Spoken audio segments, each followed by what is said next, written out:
One of the things that you mentioned in your speech was that sooner or later they're going to have to come out of college and live with the reality of life and making a living and doing these types of things. There's enough kids in the millennial that have now come out of the colleges. How are they faring? What are they doing?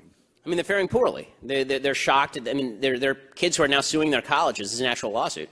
Suing their colleges because they're saying, I was promised a job, I was promised an income after I come out of here.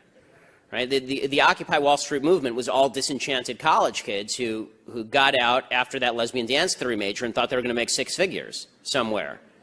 And it turns out nobody pays to watch people theorize about lesbian dance. So, you know, so they end up, you know, going and living in tents in Central Park and pooping on themselves. Life is a rough teacher. What the left has tried to do is extend kind of the period of adolescence indefinitely, right? So now you're 26 and you're on your parents' health care. Okay, by age 26, I'd been married for a couple of years, and I was 2 years away from having a kid, and I already had 2 degrees and 4 published books.